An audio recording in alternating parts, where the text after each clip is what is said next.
Havana Syndrome, Episode 3, The Code.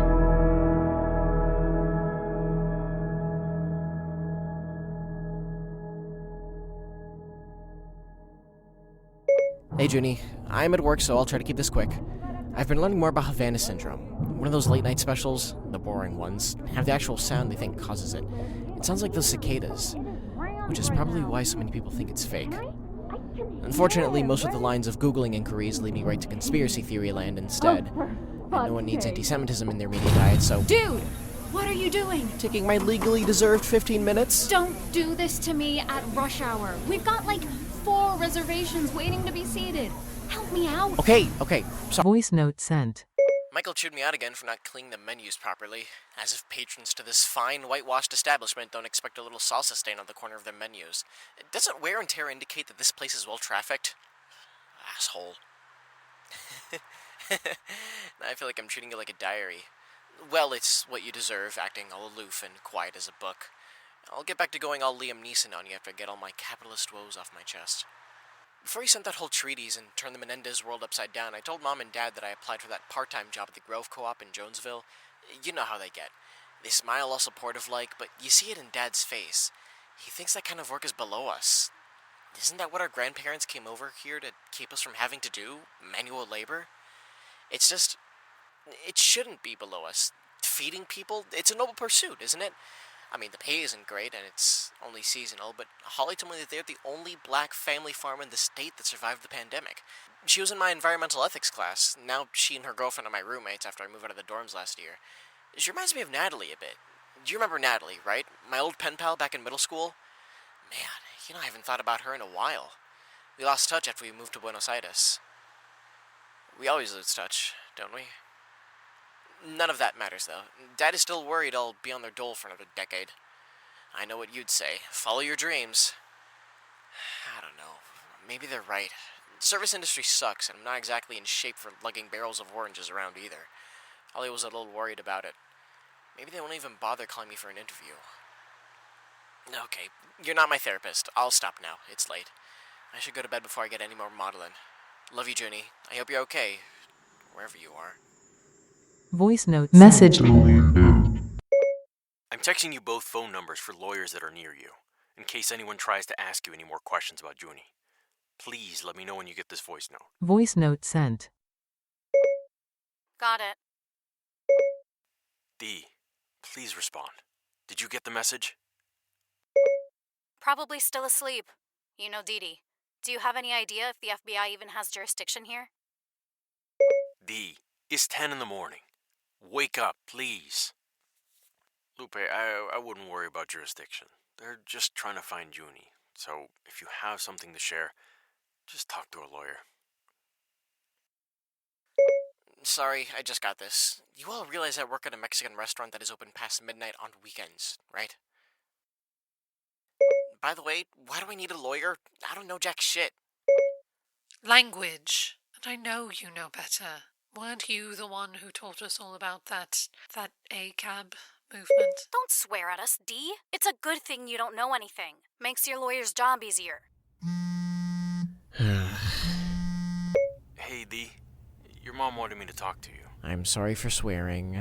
All upset, but you can have a little more self-control. It seems like I'm the only one who wants to talk about this whole thing as a family, though. We have been talking about it.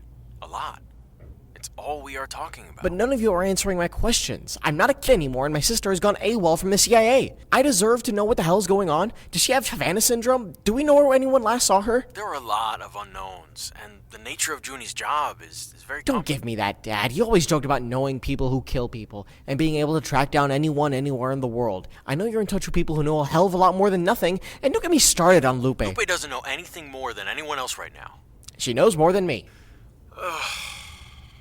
B, I love you. I know you want answers. We all do. All I can tell you right now is that we need to leave it to the professionals and protect ourselves in the meantime. I'm very worried about Juniper. I haven't been sleeping a lot either. You know that. This is really complicated. And with Cuba being involved now, trust me, A lot of people are talking about this and what to do. Right now, I am doing what I can to protect you and Lupe and your mother. But every piece of information shared is information compromised. Loose lips sink ships, even with your own child? What are we, back in the Cold War? No. We're grieving. I love you, Dee. We'll get through this, and we'll get Junie back. We just have to stay strong. There are a whole lot of very skilled people looking into this. Is that a good thing, though? What was that? Nothing. Just let me know when you hear something. Okay, Nino Lindo. I love you. We'll try to share what we can when we can, okay? Okay.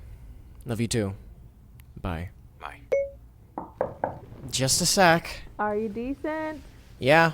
You can come in now. Sorry, I just heard yelling. You okay? I'm fine. It's, nothing new yet. Oof, I'm sorry. Seriously.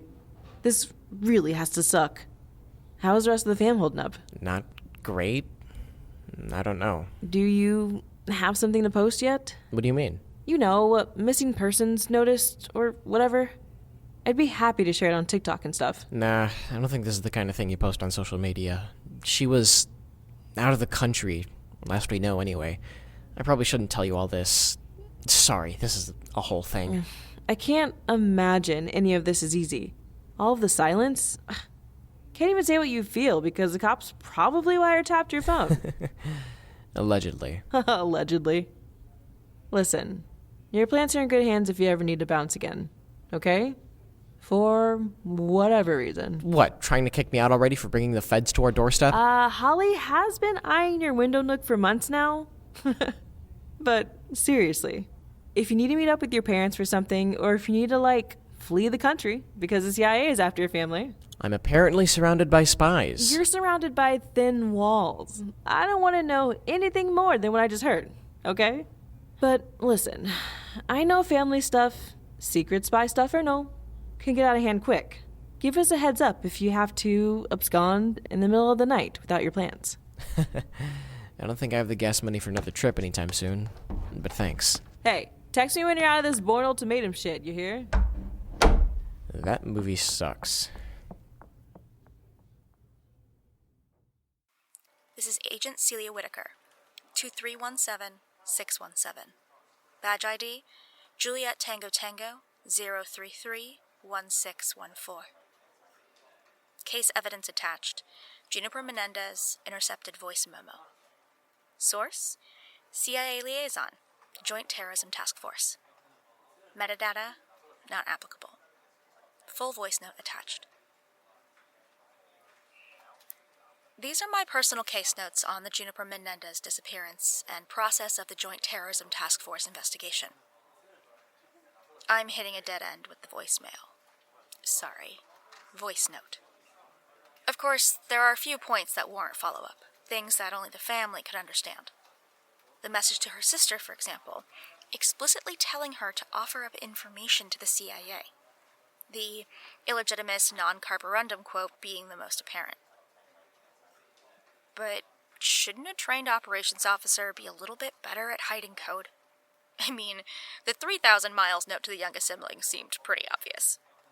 I don't think the family will answer us directly, so I'm fully in the camp of wait and see how this message triggers the family towards certain actions. Don't get me wrong, I know what makes more sense is to build a conspiracy case. It's just... the CIA wouldn't give us the original file. Nothing about how they picked it up. Not even a warrant to search the family's phones to cross-reference their files with ours. Only this thing that's been sanitized and picked clean. A message in a bottle is useless. Actually, it's more useless than a message in a bottle. At least a bottle has identifying features. I don't even know if she used a VPN. If I had metadata, headers, packets, something, I could at least peel back this mystery to find something a little bit more real. Let's just hope Juniper tries to contact them again. I was very clear to my superiors that the messages need, well, to have as little interference as possible. The running rumor in the office is that Juniper is playing victim of this Havana Syndrome weapon, but has in fact identified what it is. bets are circulating about whether it's actually CIA tech or a double agent type situation, rather than a Russian-sourced weapon. As for me, well, honestly, I'm more concerned with the fact that her entire family has been roped into this. It would be one thing if Juniper absconded without a trace. Now, I'm not as familiar with the CIA and its impact on family dynamics, but I just think this is strange. While I wait for the analyst to intercept something useful, Foreman tells me I can't just sit on my hands. But I think I need to trust my gut on this one. I need to watch and wait for the family to make the next move.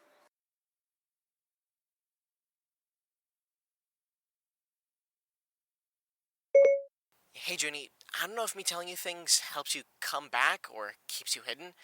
Maybe it's both. I'm still running on a little more than nothing here, but it makes me feel better to talk to someone about this. So, here we are. All my voice memos to you have disappeared. All of them except for the first one you sent. I kept them all on keep.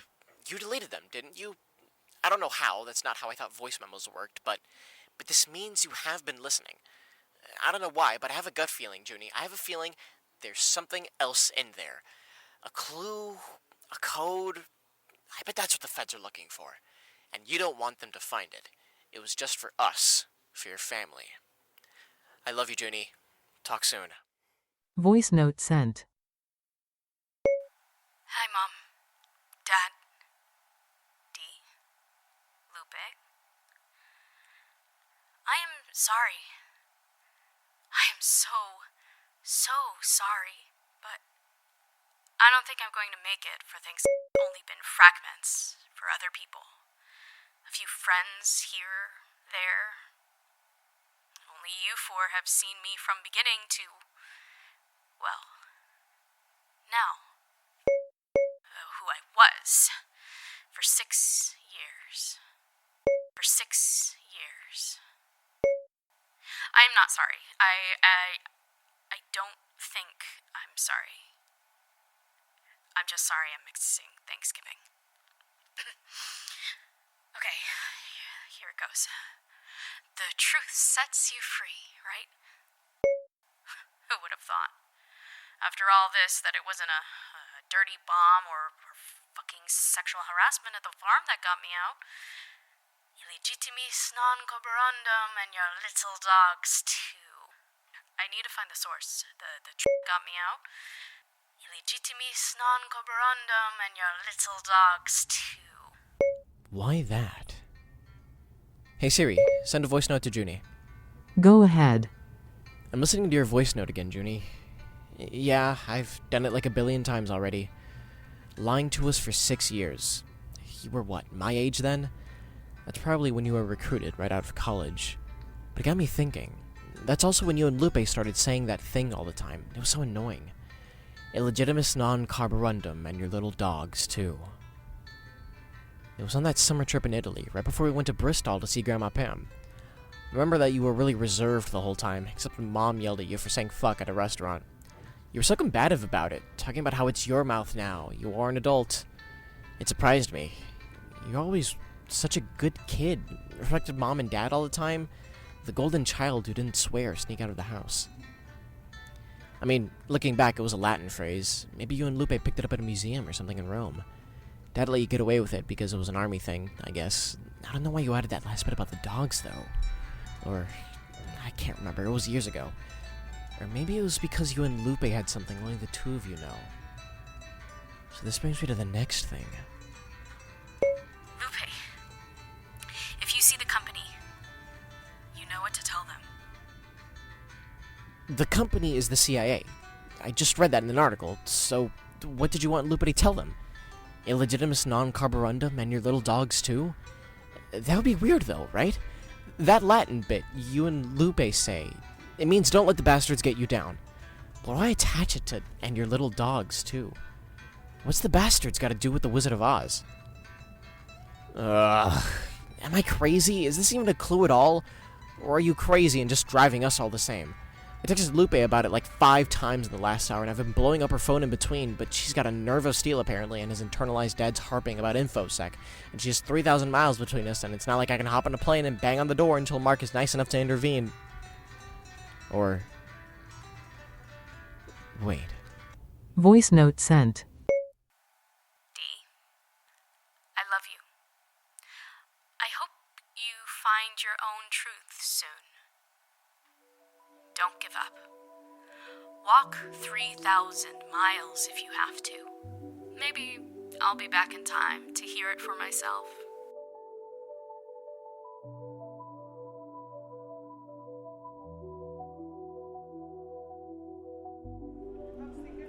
Welcome to MCL, the Orlando International Airport. We are now boarding American Airlines Flight 2677 to Dallas-Fort Worth.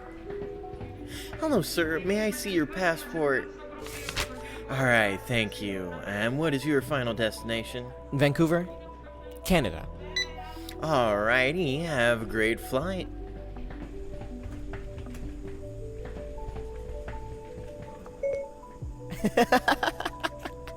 Oh man, Lupe's gonna be pissed. Voice note sent. Message.